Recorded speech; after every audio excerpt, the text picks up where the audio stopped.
All right. I want to, first of all, welcome you all to Chesterfield Township tonight. Our meeting has to be in Zoom because our guest speaker is in New York. And so that was a lot easier.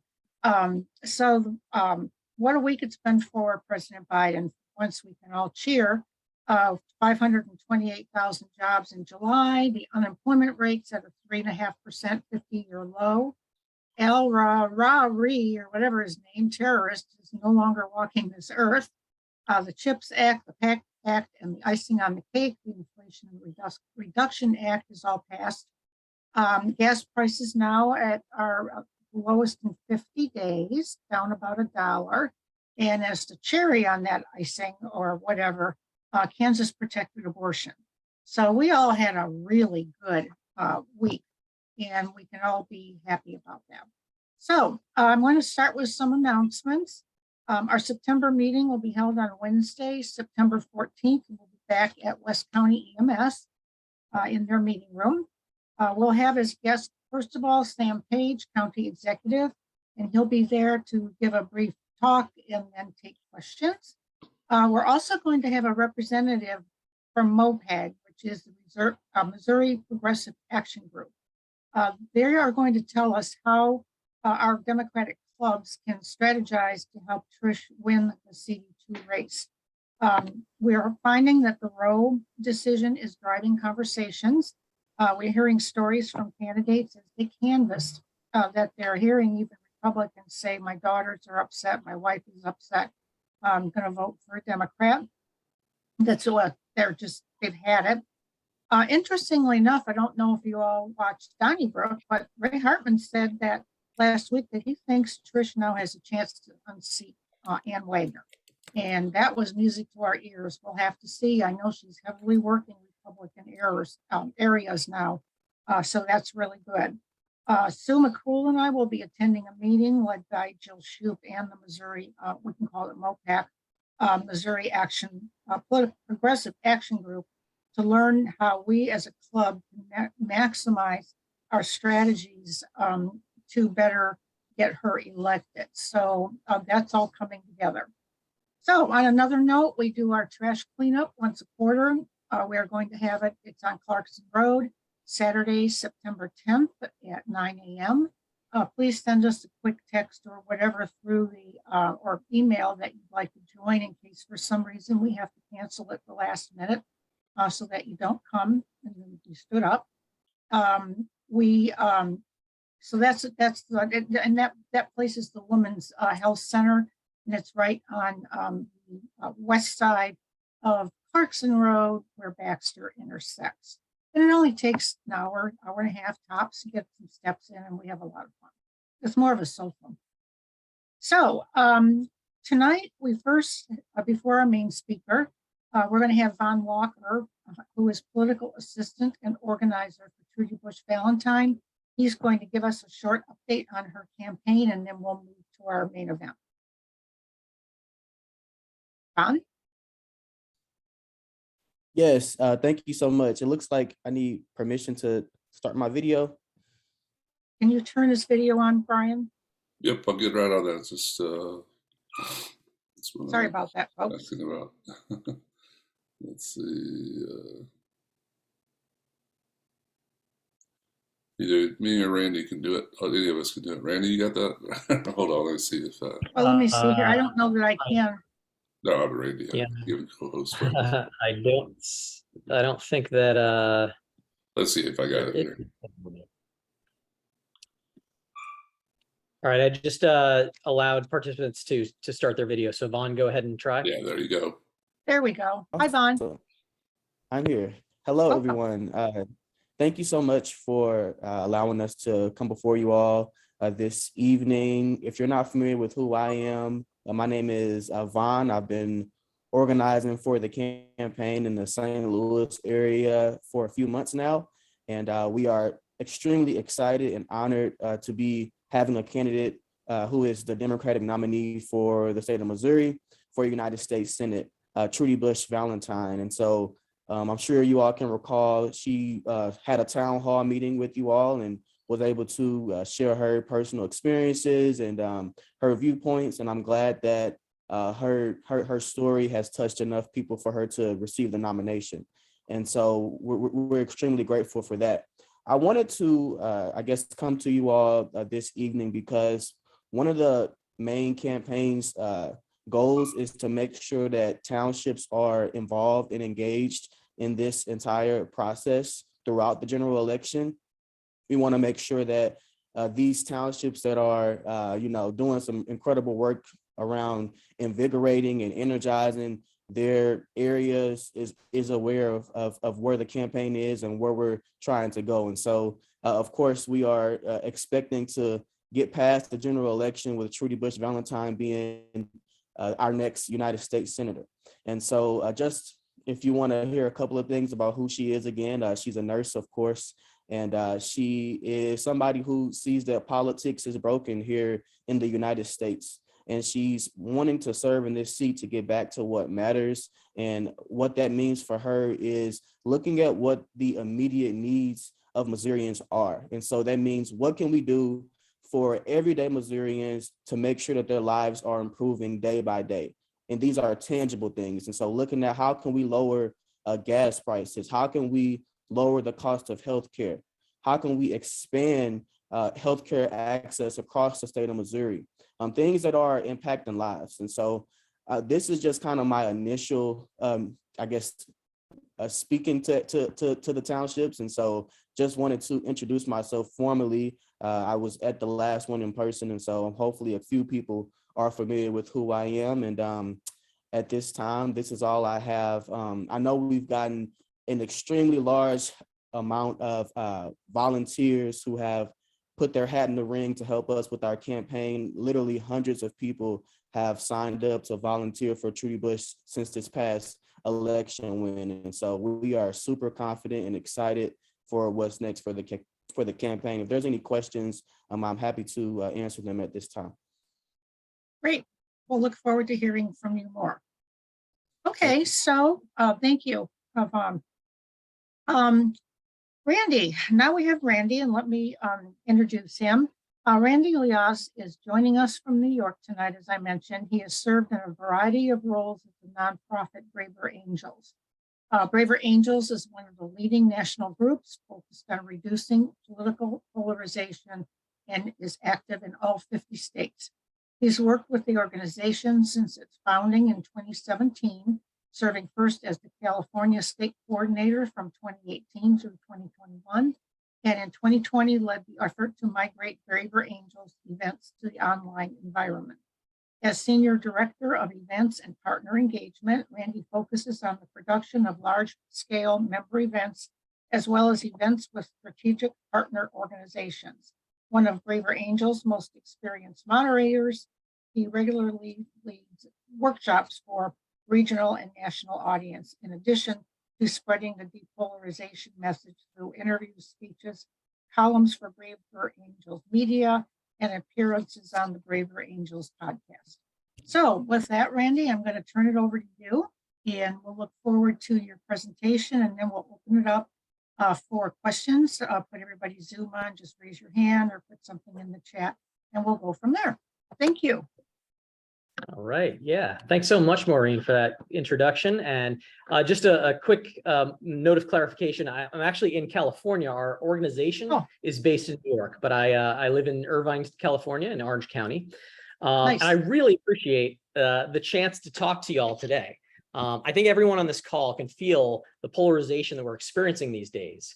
It seems like we've gotten so much more acute than we've ever seen. And looking at the violence that we've seen over the past few years, it feels like we're getting close to an actual civil war. So the program that I wanted to take you through today was going to start with outlining the problem of polarization. Then I want to talk about who we are as an organization and how we're addressing the issue. So I'll talk a little bit about our history and our program offerings. And I'm also going to take you through some skills for talking to those that you disagree with. And finally, I'm going to talk about how you can get involved. So let's start off by discussing one of the central challenges of the current moment, and that is polarization. That's been rising in the US for at least 30 years. through multiple administrations. And now it's at levels that we haven't seen since the 1850s. And, it's happening around the world, and especially in Europe, if you think about Brexit. And it's not just about issues. It's about how we regard our fellow Americans who differ from us politically. So from a Science magazine article from a few years ago, they laid out a few of the relevant points here. First of all, there's othering, the tendency to view opposing partisans as essentially different or alien to oneself. There's also aversion, the tendency to dislike and distrust opposing partisans, as well as moralization. So the tendency to view opposing partisans as iniquitous, as having some sort of moral failure. So I think you can get a sense of how polarized we really are if you take a look at one of the more mundane aspects of that division. So one measure that I think is really telling is who we're willing to welcome into our families. In 1960, roughly 4% of Republicans and 4% of Democrats thought they'd be pretty unhappy if their child married a member of the opposite political party. Today, about 35% of Republicans feel that way, and about 45% of Democrats do. So we treat people who disagree with us as if they're worth less than us, and they're certainly not worthy of joining our families. But do our divisions really have to be this divisive? In fact, I want to step back and ask a more fundamental question. Is polarization always a bad thing? Well, that is a complex question. And when my organization was founded, we were actually called Better Angels, in reference to President Lincoln's appeal to the better angels of our nature in his first inaugural address, given at a time where extreme division in our country was leading us towards civil war. Lincoln was trying to keep the Union together, but to have any chance of that, he knew that he'd have to embrace diversity of thought. So he brought together a cabinet full of dissenting voices. And Lincoln knew that pure policy polarization could actually give us distinct choices that allow us to have meaningful debates over the best solutions to our problems. And the same is true today. A democracy works best when it's a marketplace of ideas where the best ones win out. So this allows us to test our ideas against those of others, making them stronger. It can be sort of a productive sort of division.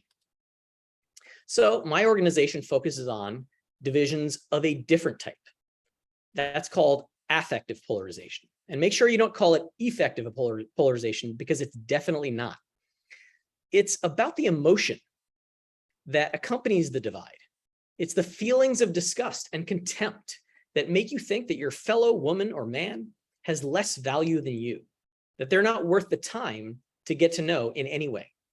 And it's actually the start of a very dark road. The first step on that road is demonization. It's ascribing the worst possible motives to your political foes. At the same moment, they're excusing your own bad behavior because you're doing it to save the country. And this is one of many cognitive distortions that we tend to fall back on as humans. Yeah, the human brain is a remarkable thing. It really evolved to do some weird stuff in defense of itself. Because the next stop that your brain makes is dehumanization. So we start to think that maybe that person shares a little bit less of our DNA than others. We could never be like them. Maybe instead of 100% of our human DNA, they've got like 98.7% of our DNA. Well, actually, does anyone here on this call know why 98.7% is significant when it comes to our DNA? And you're welcome to unmute and just call it a guess if anybody knows. Anybody know why that's significant? Okay. So the reason is, it's the percentage of our DNA that we share with chimpanzees. And when we think about that percentage, we start to realize what a big difference a subtle change can make. So did you know that we have roughly the same number of hair follicles in our skin as chimps? It's really mostly the thickness that divides us in the hair department. We've also got all the same bones as them, and they're just shaped a bit differently, right? And we've got basically the same brain structure, which means not only are they the rare animal who will laugh when they get tickled, they also think somewhat like we do. In fact, They're one of the few non-humans who can recognize themselves in a mirror. The same holds when we get down to the very basics of our biology.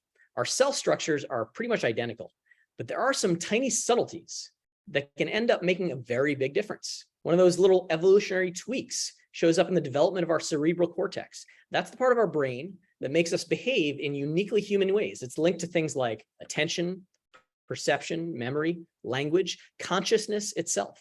A 2016 study led by the Max Planck Institute in Germany showed that the amount of time the dividing cells that are forming the cortex spend in something called the metaphase is about 50% longer in humans than chimps.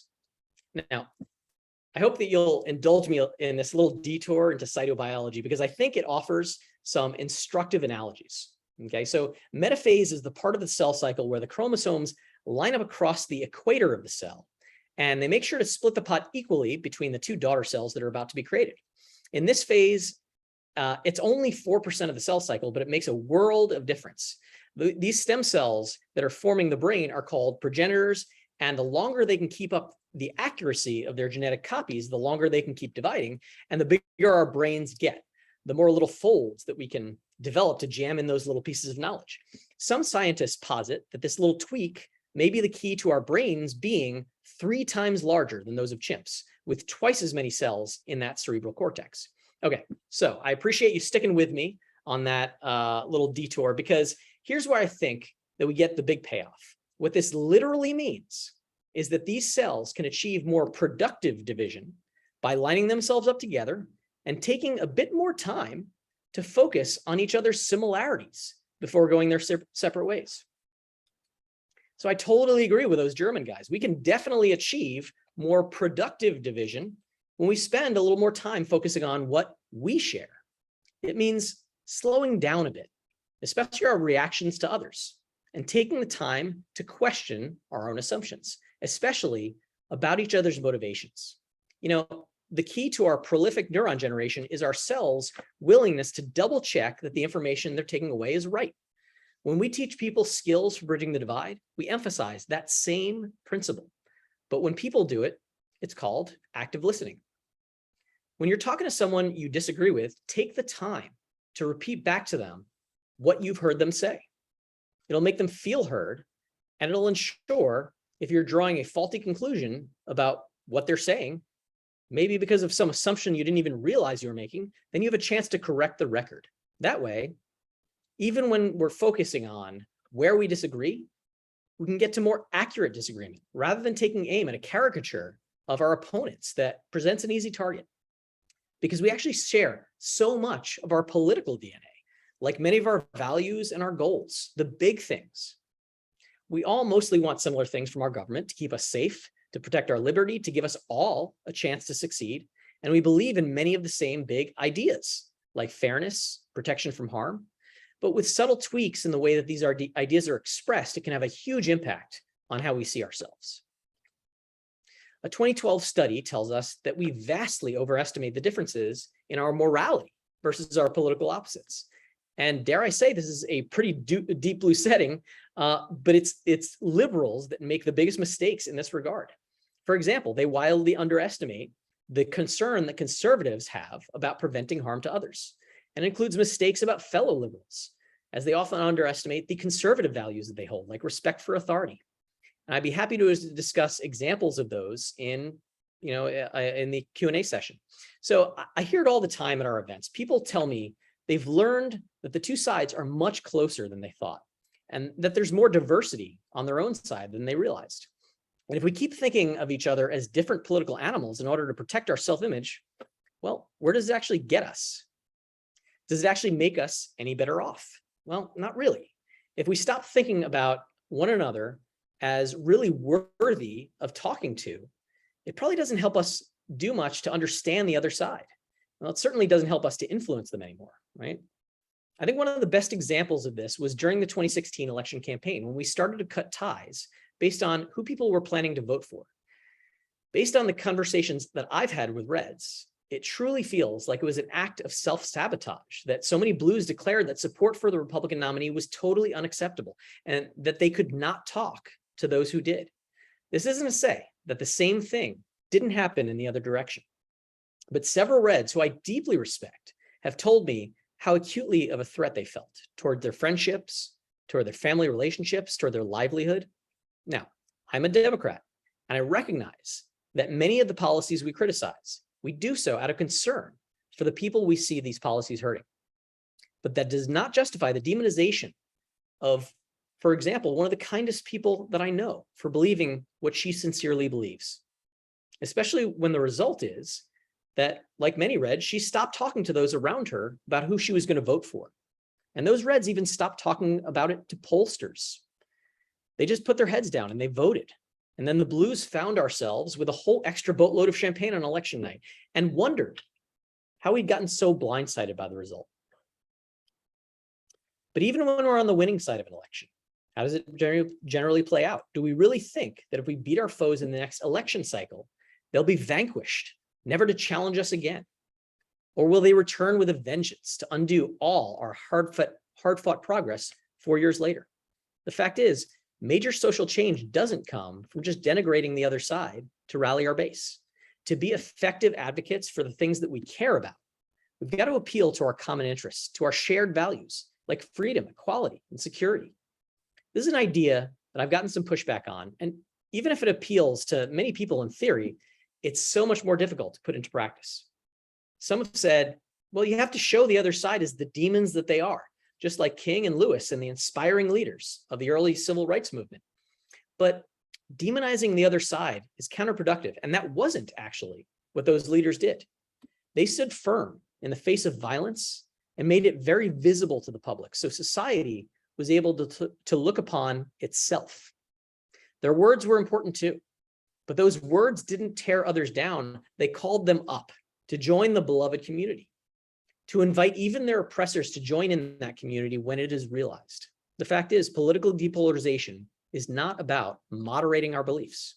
I know my fellow depolarizers have deeply held beliefs about policies, but they recognize they can be more effective advocates for those beliefs if they put aside their contempt and truly listen to one another to find out what we can gain from building relationships. Let me ask, anybody know what we generally think of when we use the word familiarity? Does anybody think of another word or phrase that comes up when you think of familiarity? Well, for my Google searches, they suggest that we think about contempt, right? But what does familiarity actually do? In reality, it fosters affection. Now, there have been tons of studies on what social psychologists call intergroup contact theory, and a meta-analysis of over 500 of them came up with some pretty conclusive results. That sort of contact definitely increases knowledge about each other, but the even stronger effects of this contact are less anxiety about the contact, increased empathy, and more of a shared perspective, which is why building relationships is our central focus as an organization. We started with a few workshops in late 2016 and early 2017. And that was in the wake of the election that had revealed the deep fractures to our national unity. And one of these is where Greg and Kuyar met. So Kuyar on the left is a Muslim immigrant from Iran. Greg on the right is a conservative Christian who had harbored a deep distrust of Muslims and immigrants. They became friends and even ended up visiting one another's places of worship. But to get them to the table, we had to specify one very key rule about the event. No one was there with the goal of changing anyone else's mind about anything. It's not realistic, and it's actually counterproductive. Instead, we need to focus on building trust over time and actually have a real exchange of ideas. Now, this may not seem like a groundbreaking insight, but it can be remarkable how far this principle can extend. So I hope some of you have heard of Daryl Davis. He is a Black musician that found himself driven by the question, how can you hate me if you don't even know me? And it led him to befriend hundreds of members of the Klan over the course of decades, to the point where he's even driven friends to Klan meetings. And he's managed to build serious, respectful relationships with many of them, resulting in friends of his quitting the Klan. In fact, he's now got a collection of Klan memorabilia from those friends that could fill a museum. So if you're interested in this story, you can check it out in the documentary Accidental Courtesy on Amazon Prime. So this principle is just so powerful. In fact, lots of really smart people have made it a focus of their work, and it's made them so much more effective. Author Glennon Doyle, who advocates for families in crisis, said, when you look closely at people, you end up loving them. And I doubt anyone here knows who Brene Brown is. So I should probably mention that she's a researcher who talks about courage and vulnerability. And one of her most iconic observations is people are hard to hate close up. Move in. So what is Braver Angels? And how do we put these ideas into practice? Well, let's start with our mission. Braver Angels brings Americans together to bridge the partisan divide and strengthen our democratic republic. As individuals, we try to understand the other side's point of view, even if we don't agree with it. In our communities, we engage those we disagree with, looking for common ground and ways to work together. And in politics, we support principles that bring us together rather than divide us. And we also have a rule of balance. At every level of leadership, we strive to include both reds and blues in approximately equal numbers. And our leaders and members range from working class to affluent, and they come from many backgrounds, such that our organization can actually reflect the country that we seek to serve. So I want to tell you a bit about how we started. This is a picture from the bus tour in 2017 that really kicked off our journey. We traveled throughout the Rust Belt, generating interest in our simple idea. But the story actually started with a single red-blue workshop in 2016. So our growth started in 2017 with that One America bus tour, and that introduced our first skills training workshop. And we actually did the first training of our cohort of moderators, which I was a part of. And then we started to develop our formal structure with alliances and state coordinators, and began rolling out a series of workshops based on member needs. And then in 2020, we had explosive growth with debates and then workshops moving online. And I actually helped to lead that migration. And of course, the election bringing lots of attention to the deep need for depolarization in the country. And then last year, our national profile started to rise significantly with media exposure on national network TV and other major news outlets, academic researchers studying our methods, and elected officials, including members of Congress, starting to work with us. And one of our co-founders even testified before Congress. And this year, we've actually launched a new initiative called Braver Politics that allows people to connect with their local political leaders all the way up to members of Congress. Okay, so now I want to take you through some of the programs that we use for our depolarization work. The first category is called Grow Bravely, and that includes training and discussion workshops that build mutual understanding and respect for our commonalities and differences. And these are actually conducted both online and in person. We also have programs under the Pair Up Bravely header, which includes one-to-one conversations that bring people together across multiple types of difference. So we have red-blue conversations, urban and rural, multi-ethnic or multi-generational pairs. And then we also have something called Experience Bravely, which is just a wide range of experiences that deepens connections and understanding between our members. And that includes debates and book and movie discussions, as well as a ton of Braver Angels media content. So I want to take a look at the Grow Bravely programs in a little more detail. So first of all, we have experiential workshops that include our red-blue workshop, and that we tackle in one workshop a wide range of topics with a goal of understanding one another, not changing one another's minds. We also have a common ground workshop that actually takes a single issue and digs into it. And the goal is to generate points of mutual agreement to inspire action. I actually ran a national workshop on abortion this past weekend, and we generated a lot of points of agreement between the pro-life and pro-choice sides. We also do a lot of different skills trainings. So this is for small or large groups, and we have paired or group skills practices that are included in them. So Skills Bridging the Divide is the initial skills training that we developed with a goal of constructive, empathetic communication across our differences.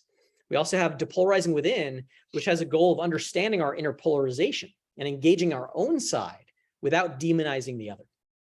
We have Families in Politics, which helps us to navigate family dynamics while addressing tough issues. We have Conversations on Race, which is actually crafted to help white folks talk about race more openly. We actually got a lot of input from a variety of Braver Angels members, especially members of color. And they told us that it really was the conversations between white people that really needed the most help.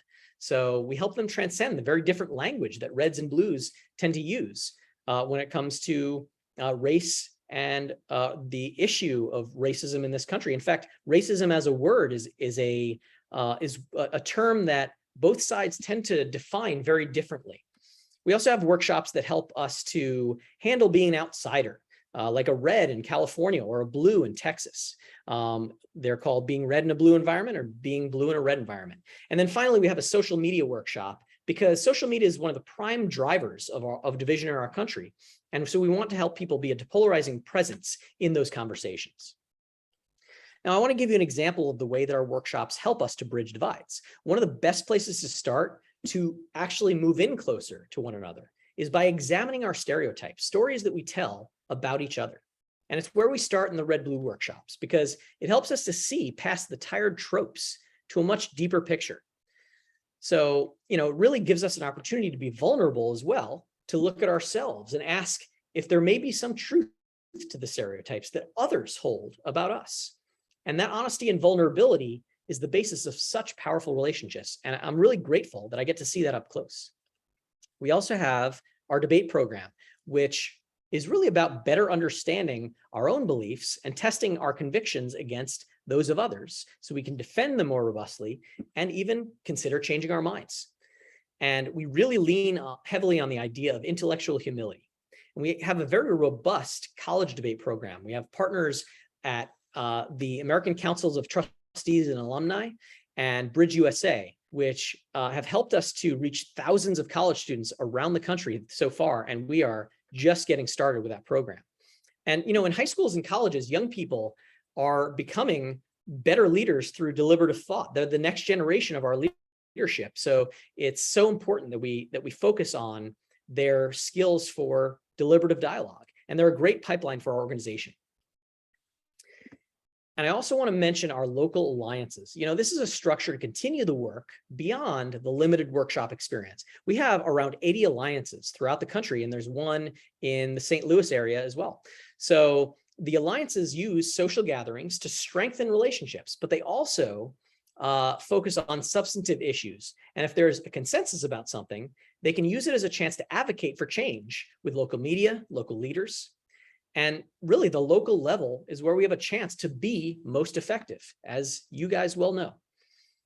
And the alliances are also an engine of our organization innovation. So the nature of Braver Angels is to empower people in the field to be creative in both programs and partnerships.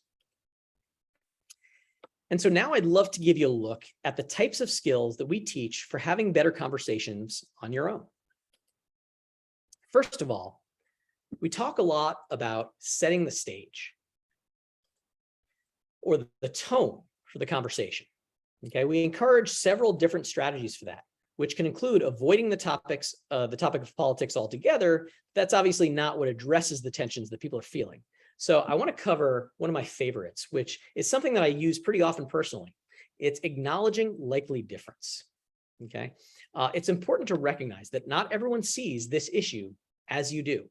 So saying things like, well, I have strong views on immigration because of my family background, where I grew up, a good friend's experience, etc. And I know that other people have different views, right? So just a basic acknowledgement. We could say something like, we're a divided country politically, and I'm on one side of the divide. Having said that, I really wish that our country would such and such, right? We also focus a lot on listening skills, which I'm sure doesn't surprise anyone. And so active listening is with an emphasis on ensuring that we've actually understood what the person is saying is at the heart of pretty much everything that we do. And it has two parts. First of all, when you're actually listening, turn off your arguing back mindset at first and listen to what the other person is saying. If you're preparing your next point, then you are not listening. All right? Listen particularly for the other person's values and emotions underneath their viewpoint. When there are strong emotions, there is a deeper story there. Listen for anything that you can agree with. Maybe it's just this is a serious issue for the country, or that it's hard to get past media messaging to what's really going on. And resist the temptation to stop listening because of stereotypes that you have about people who differ from you politically. That person is such a typical conservative. Next, we should acknowledge what we're hearing and any points of agreement. This actually serves multiple purposes in that it can ensure you've actually understood them, make them feel heard, and if you actually have some points of agreement, it'll open them up to your perspective. So to acknowledge, you can say, well, I hear you on, or I get that you see, or you have strong feelings about such and such an issue. All right. And then if you can agree with something, right? I agree that this is a big problem, that there is a media bias, that the goal is community safety for everyone. And make sure that you keep your ears open for any corrections they want to make about their real position or concerns on the issue. So only when you've made sure that you've understood this person should you shift towards your perspective. Okay. And this should start with what we call a pivot. So signal that you're about to offer a different perspective. We often compare this to putting on your blinker before changing lanes in your car, right? So it might sound like, this issue is important to me too, and I have some thoughts about it. Or I have a somewhat different understanding on this one. Or can I give you my thoughts on this issue? And if the other person signals, verbally or non-verbally, that they're okay with you offering your perspective, then you continue. If they signal unwillingness to listen, then, either by ignoring your pivot or making a speech or even rolling their eyes, then you can either exit the conversation or ask directly if they're willing to listen. You can also go back to listening and acknowledging to see if that person is now willing to listen to you. All right. And then finally, offer your perspective. Give your own view with something like an I statement. From my perspective, right? Not a universal truth statement, like this is exactly what's going on. It's important to describe how you came to that perspective. If you have a personal story behind your view, really consider sharing that. Stories are so important for us as human beings. They're how we navigate the entire world. And don't label the other person's position as xenophobic or racist or a lot of the pejoratives that are being thrown across the aisle. And don't attack their motivations, right? Your side is just trying to do such and such. Overall, I definitely encourage you to approach your conversations with an attitude of curiosity, not just about the issue that you're discussing, but about the person that you're talking to. All right. So with that, I want to talk to you about how you can get involved. Now, you can see that sign says Better Angels. That was actually the initial the initial title of our organization, as I mentioned. But now we are Braver Angels because we really believe that it takes genuine courage to engage in these conversations that may pose some risk to our relationships. But we would love for you to get involved with us. We would love to have you as members. And I'm actually going to chat some links that you can use to get involved. The first one is to join as a member. And the second one is for the initiative that I mentioned called Braver Politics, where you can connect with your local leaders and encourage them to engage in a better way of doing their jobs and engaging in political discourse. You can also join the Alliance. I'm going to give some contact information for the Alliance leaders after this, so I definitely encourage you to reach out to them. And we would love to have you as volunteers. If you believe that the way to move this country forward and even to advocate for the causes that you believe in so deeply, then we would love to have you as members, because we think that it will make you more effective in that in that advocacy. And then finally, we would love donations, of course. We are a relatively small and lean organization, and so we do rely on our member dues, which they start at $12 a year, so it's a pretty low lift, but donations are, of course, always welcome. And then finally, I encourage you to reach out. So I'm going to put my contact information up on the screen, as well as those of the local alliance co-chairs. So Rob is the Blue Alliance co-chair, so likely you'll want to reach out to him. But I would also encourage you to reach out to Dan, the red co-chair. And if you'd like to reach out to me, my contact info is there as well. And I'm actually going to put this into the chat as well. So let me do that. And of course, check out our website at braverangels.org. And you can find out a whole lot more information there.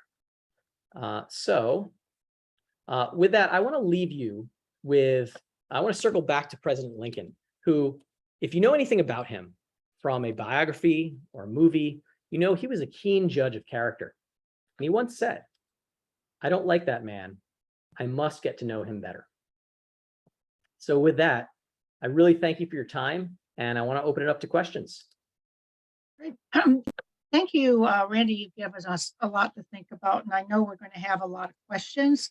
I think what may be on top of mind of a lot of us, and I'll start with the first question, is that when someone is working off a completely different set of facts, especially here in Missouri, which it's very red, and but I don't need to tell you, you've probably all got friends like this or whatever. If they're operating from a very different set of facts, how do you find a common ground? Because they're so far from reality. And I really say that because we read Democrats want to correct the facts because we read mainstream, reputable information for the most part. My brother, for example, doesn't want to do that. And he's happy with what he sees on Facebook. And so he tells me things that I just say, "Dennis, it's just not true." So can you give us some guidance of how to even start? Because I struggle with how do we even get a conversation going? Absolutely. This is one of the most common questions that we get. It's a common complaint from both sides. I hear from lots of conservatives that the blues don't care about facts. They all only care about their emotions. And the fact is that in our current media environment, we are served a custom universe of facts that is predisposed to validate our already existing understanding of the way the world works. And so we aren't going to change someone's mind by presenting facts to them. I'm listening to an audiobook right now called How Minds Change. And it delves into this issue very deeply. And it explores the idea of how the very same world can present very different facts to people just based on the predispositions.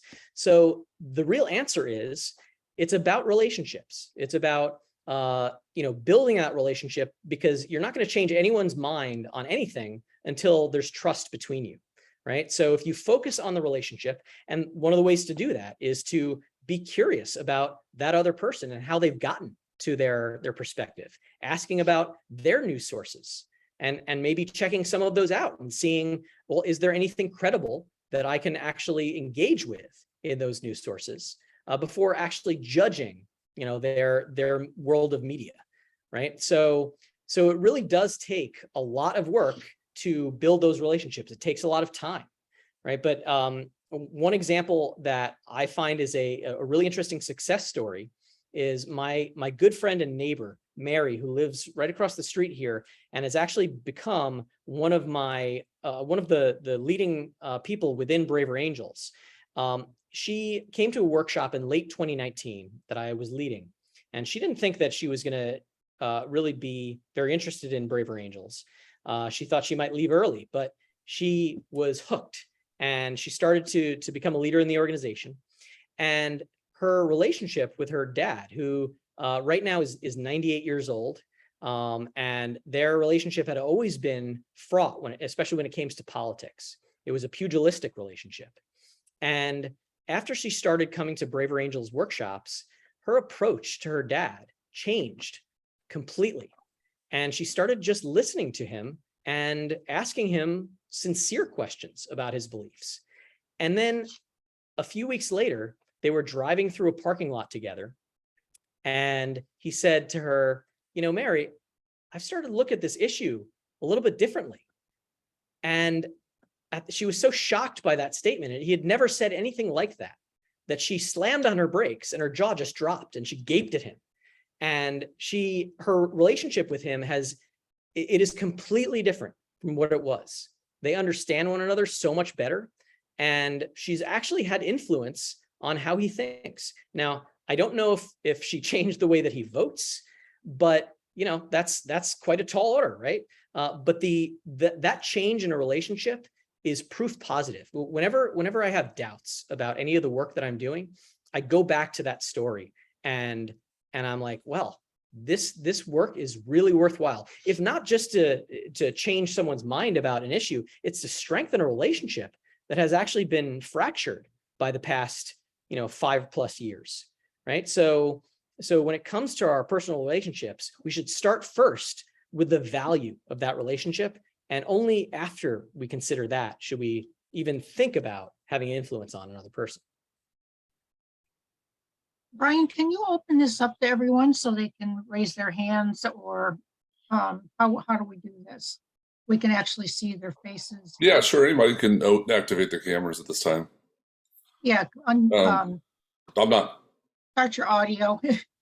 Start your engines. And then just raise your hands, yeah.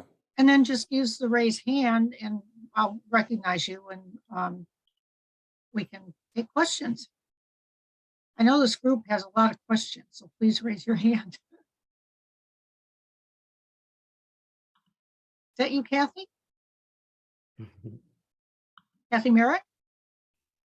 Yes, I'm in a taxi cab on my way home from the airport. Great. Well, good. Have a question. Do you want to ask a question? I guess I'd rather make a statement. I was very dubious about Braver Angels when I first became interested in it a few months ago, and I participated in several workshops.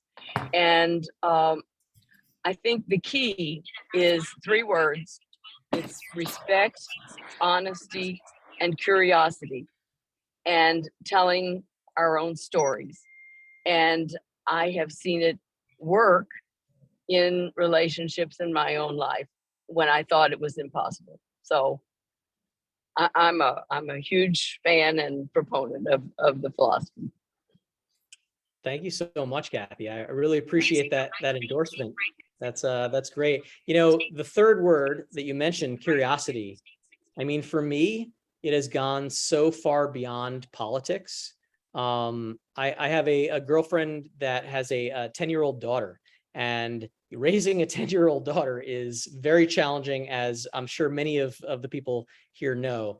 And my approach to getting to know her has really been focusing on my curiosity. And when we have a difficult moment, I fall back on that curiosity, and it really has done a world of wonder for the strength of our relationship and my understanding of her. So I think that all of our relationships, regardless of whether we're even talking about really important issues in our lives, if we fall back on that curiosity, it can just have an amazing effect. So yeah, I appreciate you mentioning that, Kathy. And I'd like to say just one more thing.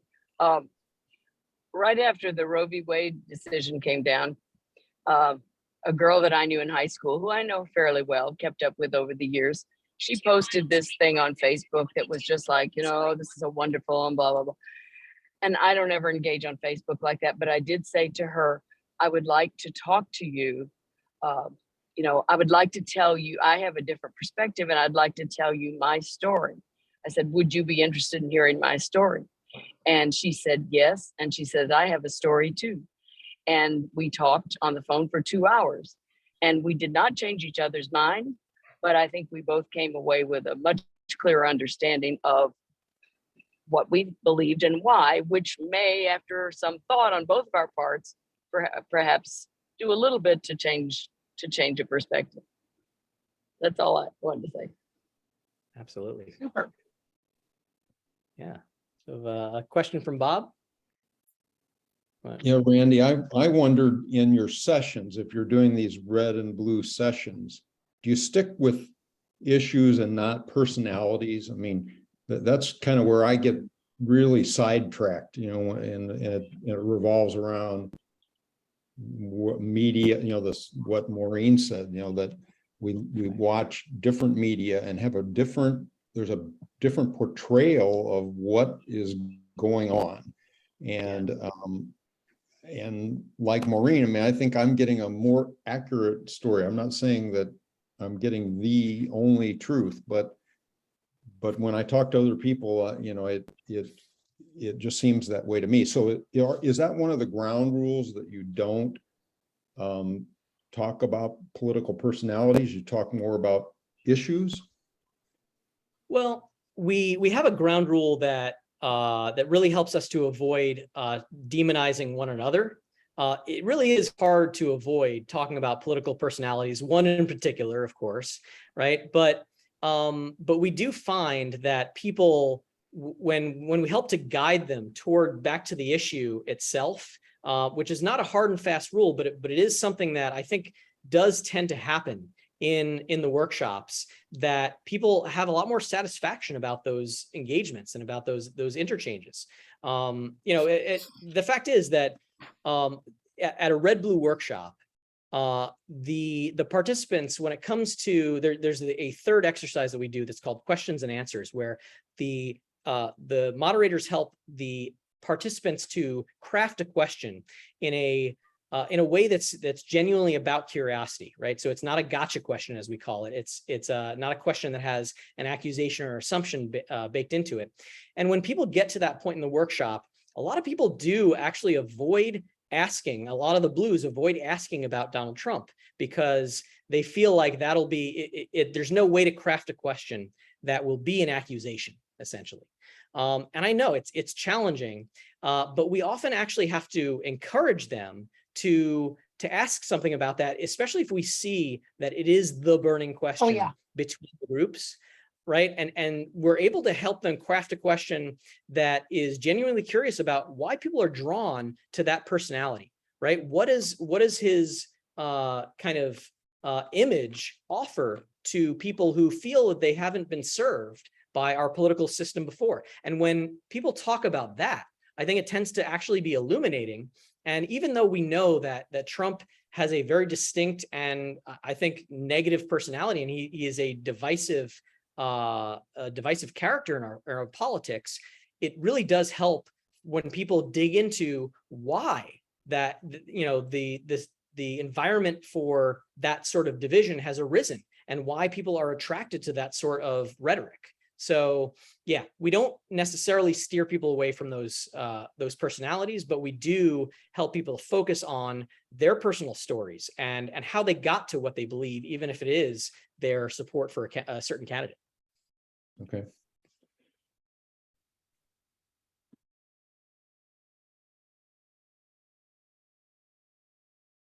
But we always have these great people who know a lot of stuff. We need some more questions.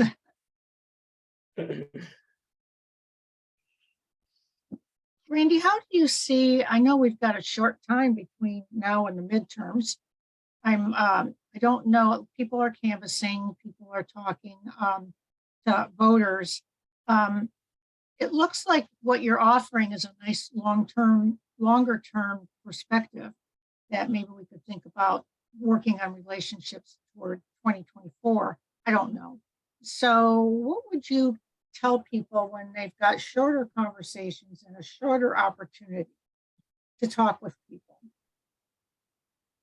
Well, I think that that probably the most effective way to engage is, I mean, the thread that goes through all of our workshops and our programs is about connecting first and then offering a perspective.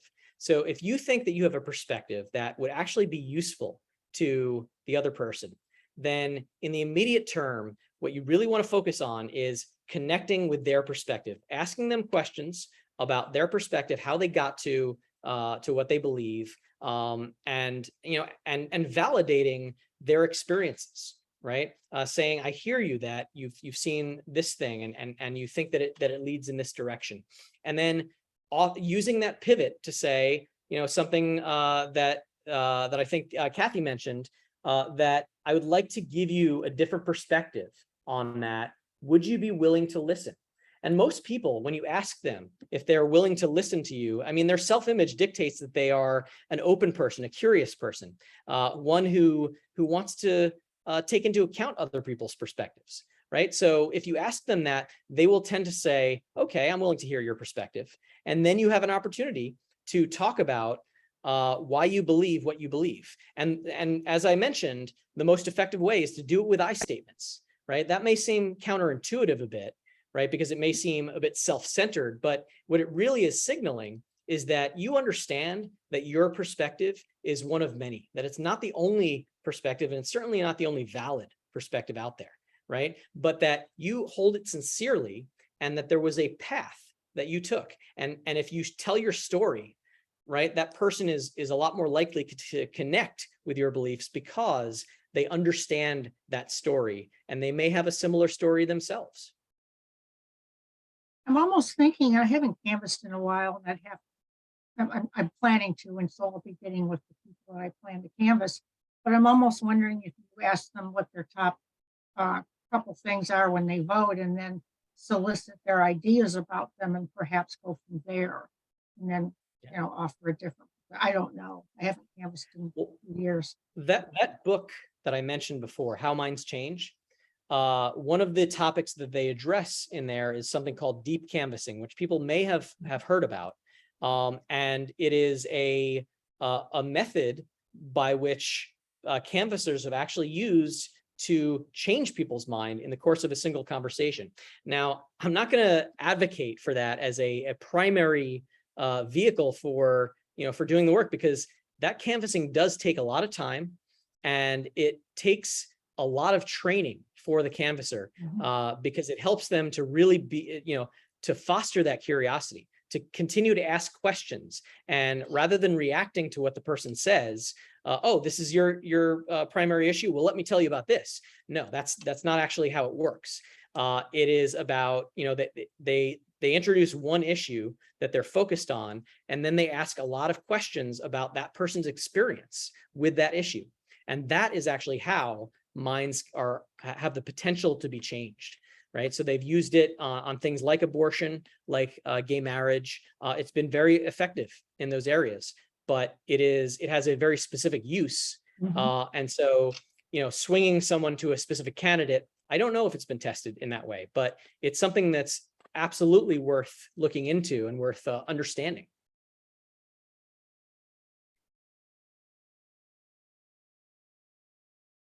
So if I might ask, what is the biggest issue for Democrats in Missouri or in your area of Missouri at this point? What is the thing most on people's minds, aside from possibly the big national issues that everybody is focused on? Sue, Sue Meredith, you would be a good compass on that, I think. Perhaps, I don't know if Sue can hear me. I can hear you. I Oh, can hear you. good, It's good. getting dark here. The light switch is back there. We can't actually see Okay. you, but are you comfortable talking in the dark? Sure. So, okay, in my experience, I have learned to talk to almost anybody and not get in a fight with them. And it's kind of tricky. I was on committees where I was very outnumbered when I was in the House. And what I always did, it's kind of goofy, but it worked for me. I would, wait a minute, Michael, can you turn on the light? What? Light. Okay, Google, office on. Maybe it'll come on. Anyway, what I would do is I would ask them where they were and why. Okay, Google. And sometimes they actually told me exactly what they were thinking. And when I would go canvassing door to door, I never had an agenda. I would just simply introduce myself. Hi, I'm Sue Meredith. I'm running for state representative. And I would pause And they would tell me anything and everything. And some would tell me what an evil person I was because I was a Democrat and I stood for abortion rights and gay rights and kids' rights and basically people rights. And I generally had a story I could tell them about some experience I had. I was a CASA, which if you don't know, a CASA is a court-appointed special advocate. And I worked with foster kids who, well, because there aren't many CASAs, enough CASAs for all the foster kids, they pick out the worst or most desperate cases, and those are the ones we would handle. And You know it, Sue. This is Kathy Merrick. That's where I met you. If you remember, we were in the same training for CASA you're right. training. You're right. Yeah. We were. And did you stay with it? I stayed with it for 3 years, but it was so exhausting as a volunteer. Finally, I just had to let it go. But yeah, it was rewarding, but very, very exhausting. But I felt I did a very important role that you're right. There's too few. It's not an easy job. I did it for about 10 years. And one of my kids still calls me. She's 23 years old and has a master's degree. And her grandmother, who started out hating me because I would just listen to her and let her talk.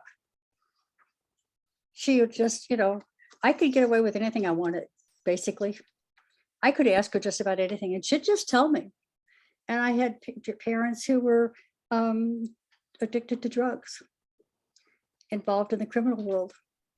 And they would tell me, talk to me about should they turn themselves in now or should they wait? While their kids are little, maybe they should turn themselves in and get it over with before the kids got too big. So I think just listening to people is such a wonderful tool. And they make people feel like you care. And if they feel like you care, they will listen to you. Of course, you got to look them in the eye too.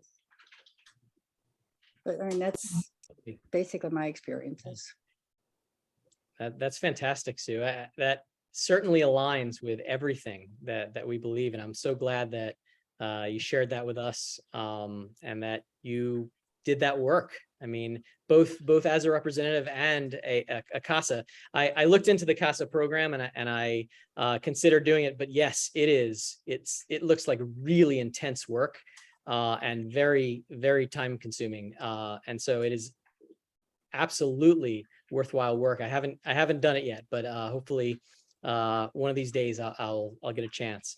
But Sue, I wanted one of the things that I was curious about was issues in your area of Missouri, and what are Missourians really focused on at this point in the election cycle? Missouri is kind of schizophrenic. Mm-hmm.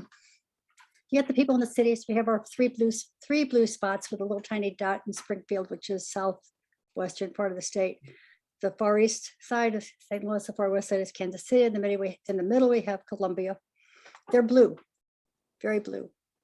Yeah. The rest of it's bright flaming red. And to pull it together, I don't know. I really don't know. I see these elections and, well, they finally got the message about Eric Schmidt or Eric Greitens. And that was quite the trip. But then I'm not sure. I kind of think there's enough swing in there that we could go either way. But so does the focus tend to mirror the larger national conversation? I don't know. I think we're a little more, well, they call it conservative. I don't, but I think it's a little more conservative than it's seen as. I'm not sure. It's well, very, very little purple. We used to be purple. Now we're not purple anymore. One of the programs that I mentioned was our one-to-one conversations. And, I talked about the different dimensions that we connect people across. And of course, we do it across the red-blue divide, but the urban-rural divide is one that we find is so salient to the divisions within our country. Right. And I would imagine that in Missouri, there is, a very big disconnect between the urban areas and the outlying rural areas that, there's just such a different understanding of national politics and things like land use and some issues that are really important to people on a local level. And so I wonder if that is one of the programs that the people in the Missouri Democratic Party would be really interested to engage with because of that kind of, that dynamic within the state. It wouldn't hurt to talk to them. I don't, the Democratic Party, quite honestly, has gotten a little bit too progressive for me. Mm. It's not my way or the highway. Mm. Yeah. So I think that's a big Kathy, issue. you had another question? I just wanted to say, and Sue probably remembers this as well. I'm in an organization called Moms Demand Action Against for Gun Sense in America. And there's one of the leaders in the St. Louis area in that named Becky Morgan. Do you know Becky? By any chance, Sue? Anyway, she went down and lobbied and met with, I can't remember the legislator's name, but developed a relationship with him over several years. And finally, I think there was an amendment or something put on something that took into effect something having to do with if there was a permanent order of protection against a person that their gun rights were somewhat limited. I mean, and that's not a given here in Missouri at all, although we have a thing here you may be aware of that even if there's a federal law relating to guns, Missouri doesn't follow it unless there is a similar or the same state law. And that was signed into effect over a year ago. And it's caused great problems, even with like interstate drug pursuits, from state to state, because the federal agents can't operate in Missouri. But anyway, but on that, there was a small change that this Becky Morgan, through building and pursuing this one legislator who was very red, they shared stories, and he came around a little bit to her point of view, and It's okay. it happened. So I mean, it's a Probably slow before he process. surpassed me in Mm. Burning knowledge, so. Absolutely. I think I saw Bob McCool's hand up. I'm not seeing everybody on my screen. I happened to catch a little bit. Bob, are you there? It's Sue. You had your hand up? It's Sue, yeah. It's Sue McCool? Then it's Sue McCool. You've Yes. got your hand Sue, up. I just asked you to unmute, and so go ahead, and there we go. I agree. I think one of the big issues in the state of Missouri is guns. And I think there's a huge divide between the cities and the rural areas. I also think if you look at some of the issues that have been raised in the Republican senatorial primaries, such as CRT is a big issue here. We have an attorney general who has sued school districts over masking. I think all of those things are big divides in this area, and they have become red and blue issues, and I think those are huge issues in this state. Yeah, definitely. Lots of issues that are really there's really strident disagreement throughout the country on those things. We're running a lot of debates on issues like guns. I've actually run a few different common ground workshops on teaching about race and racism in public schools. And so clearly that, CRT is the kind of headline issue within that topic. And at our common ground workshops, we actually come up with a lot of points of agreement. And, the fact is, our media conversation makes us believe that we don't share any common ground there. But when we actually decide to talk to one another, there is so much common ground. And so I love working on those workshops that help to unearth it, because it's always there. We say at the beginning of every Common Ground workshop, and even if we don't have any points of agreement at the end, it's a success because we came to understand one another. And yes, that's true, but I've actually never attended a Common Ground workshop where there weren't dozens of points of agreement that were generated by the workshop. So yeah, these are really tough issues, but there is so much that we have in common on them. Sue? I think one of the unifying issues in this state is healthcare. I think we voted to expand Medicaid. I think people genuinely care about that issue. And I think that might be a unifying issue for us. That's great. Sue Meredith, you had another question or comment? I just have a comment. One of the things that we have to get over in this state is the gun thing. Not get over it necessarily, but not be afraid. Or the COVID thing. If we would go from St. Louis County into St. Charles County, which is next door, they weren't wearing masks. This was in 20 and 21. And when I was in the legislature, I discovered quite innocently that almost all, well, at least 50% of the men were carrying at least 3 guns at a time. They had one in their back, one in their holster, and one in their boot. Because they had to, when we would visit a prison, they had to take out their guns and turn them over to the guards. And I remember one guy walking away from the bus we were on, stopping, and I forgot, went back, put his foot up on the step of the bus, reached into his boot and pulled out another one. And I turned around and looked at him and I said, well, how many of those do you carry anyway? And he said, well, I have 3. And I'm, why? He said, well, in case one doesn't work. I mean, it was just like, this. That's where I learned about things called bra holsters. And sometimes it's kind of intimidating to talk to people that you know that they're carrying 3 weapons, 3 serious weapons. God knows what kind of knives they might have in their pockets. But that's one of the problems. And people are afraid a little bit to talk to people from the rural areas because they are armed. And that's really scary. It is. Yeah, can be. Yeah. Kathy, Kathy, you had yeah. something else? Go ahead and unmute.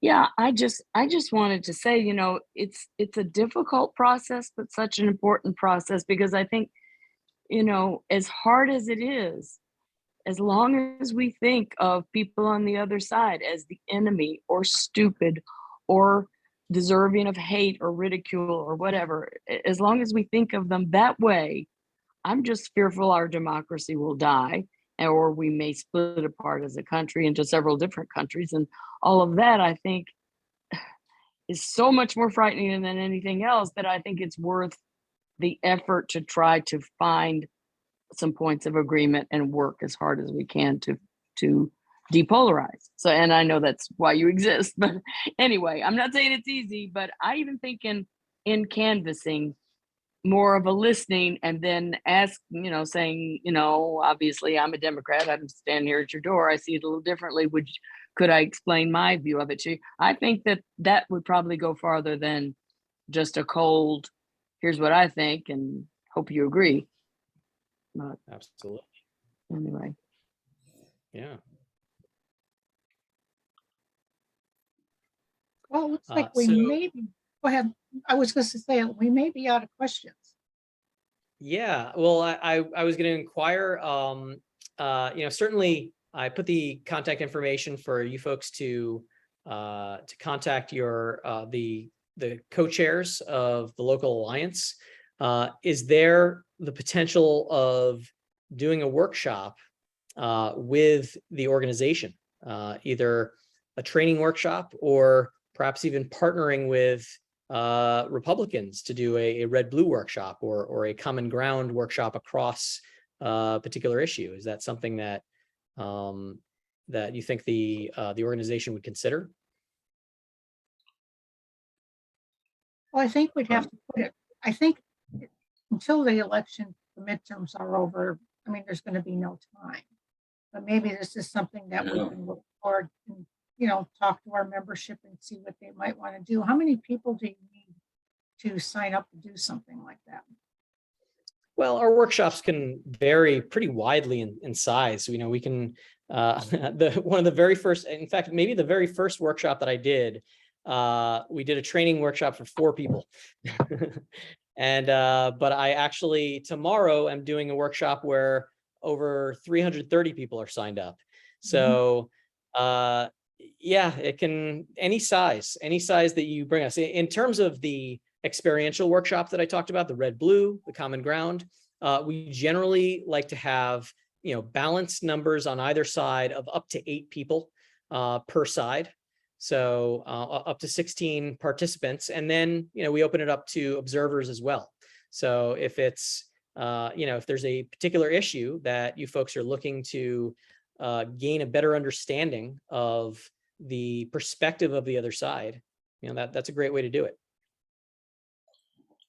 And leading up to the election, certainly some of our skills training workshops, if you do plan on canvassing, if you do plan on putting yourself in situations where you might, have some influence on someone's vote, then, I think our skills training workshops are really valuable. And also, leading up to the midterms, that's when we really want to engage with our Braver Politics program, because the only way that we're really gonna change the tone of politics in this country, not just the conversations between regular citizens, but our political leaders, is if we are able to get them to engage in these kinds of workshops and initiatives. And so we actually have event structures that offer, town halls, different types of debates from what people are generally used to. They're not, the contentious debates that you see on CNN, where people are just yelling at each other and trying to make each other look stupid. These are debates where they're actually trying to engage with their constituents and the things that are really important to those folks. So in the lead up to the election, I think that engaging with the Braver Politics program can be really important. And we would love to see some of you, join in that effort and make connections with local political leaders who want to do it a better way. And actually, we have a partnership with Ballotpedia, where candidates who engage with the Braver Angels programs actually get a badge on their Ballotpedia page that says, I am trying to, do politics a better way. I want to be a depolarizer. That's the kind of candidate that I want to be, right? And so it can be a very big benefit, I think, to political leaders to engage in this stuff. So yeah, if you're interested in this, please let us know, and we can plug you into the Braver Politics program. I'm thinking of a number of different ways that might do that, and I think we'll talk about it definitely as a group. And I encourage others to dialogue through the Facebook page.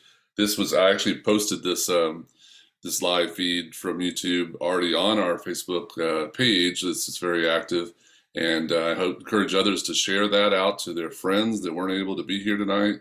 It'll be, of course, recorded that way, and I'm going to be leading the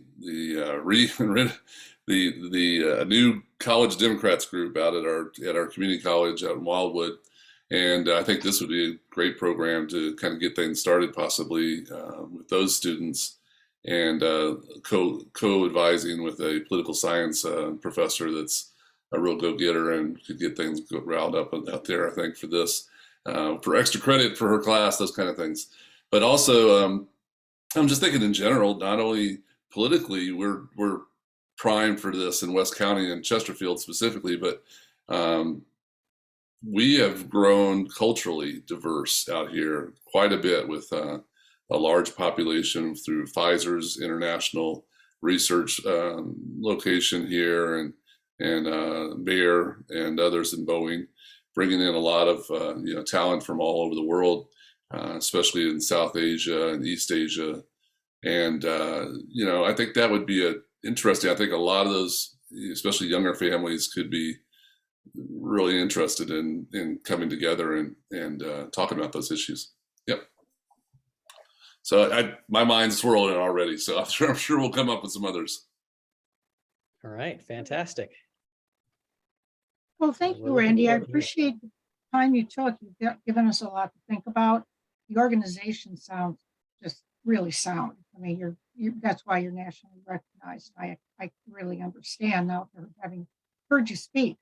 So we're going to do a follow-up. We have a newsletter, and we'll make sure I just did a screenshot of your the contact information there so that we can do a follow-up in our newsletter.